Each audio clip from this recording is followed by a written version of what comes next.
മരണം വരെയും നവാസും രഹനയും പ്രണയത്തിലായിരുന്നു എന്നല്ല, ഇപ്പോഴും അങ്ങനെ തന്നെയാണ് എന്ന് പറയേണ്ടത്. കലാഭവൻ നവാസിൻ്റെ മരണം തീർത്തും അപ്രതീക്ഷിതമായിരുന്നു. എല്ലാവരെയും ഒരുപോലെ ഞെട്ടിച്ച ഒരു മരണവാർത്ത തന്നെയായിരുന്നു.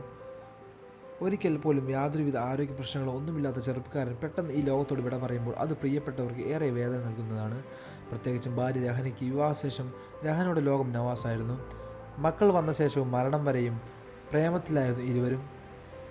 അങ്ങനെയാണ് ഇരുവരും ജീവിച്ചത്. പ്രണയിനിയായിരുന്ന ഇരുവരുടെയും വിവാഹം നടന്നത്. സ്നേഹനിമിഷങ്ങളെക്കുറിച്ച് എപ്പോഴും കുഞ്ഞുങ്ങൾ തന്നെ തങ്ങളുടെ സോഷ്യൽ മീഡിയ പേജുകളിൽ പോസ്റ്റ് ഇടാറുണ്ട്. ഇത്തവണ നവാസിൻ്റെ മരണശേഷം ആദ്യമായിട്ടാണ് രഹന എത്തിയത്. എന്നെ വിഷമത്തിലേക്ക് പോകാൻ പോലും അനുവദിക്കില്ലായിരുന്നു ഇക്ക എന്നെ വാചകത്തിലുണ്ട്. ഇരുവരും തമ്മിലുള്ള സ്നേഹത്തിൻ്റെ ആഴം എത്രത്തോളം. പ്രണയിച്ചവർ ഈ ഭൂമിയിൽ നിന്നും വേർപെടുമ്പോൾ ആ വേദന മരണത്തേക്കാൾ ഭീകരമാണ്. ഇവരുടെ സ്നേഹം എത്രയും ആഘാതമായിരുന്നു എന്ന് പുത്തൻ വീഡിയോയിൽ നിന്നും മനസ്സിലാക്കാൻ സാധിക്കും. രഹനയുടെ ലോകം നവാസിക്ക ആയിരുന്നു എന്ന് ഈ അടുത്തിടെ ഇരുവരും സുഹൃത്തുക്കളായ ഷാജുവും നമ്മൾക്കൊന്നും തോന്നിപ്പോകും. രഹന ഇക്കാര്യം പറഞ്ഞെന്നും ഷാജു പറഞ്ഞിരുന്നു. അടുത്തിടെ ഭർത്താവിനൊപ്പം അഭിനയത്തിലേക്ക് രഹന എത്തിയിരുന്നു.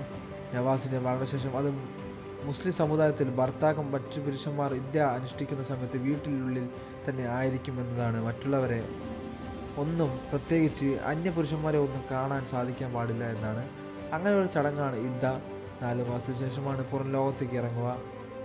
അതുകൊണ്ട് തന്നെ രഹന ആ ഒരു ചടങ്ങ് അനുഷ്ഠിക്കുകയായിരുന്നു.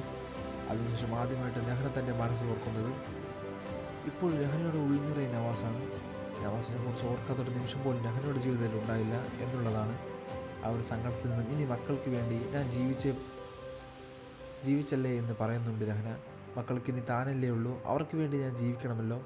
ഞങ്ങളുടെ മക്കളെ അദ്ദേഹം എന്നെ ഏൽപ്പിച്ചിട്ടാണല്ലോ പോയത്. മക്കൾക്കായാലും എനിക്കായാലും ദൈവം തരും എന്നാണ് രഹന പറയുന്നത്. രഹനയെ ആശ്വസിപ്പിച്ചുകൊണ്ട് നിരവധി പേരാണ് എത്തുന്നത്.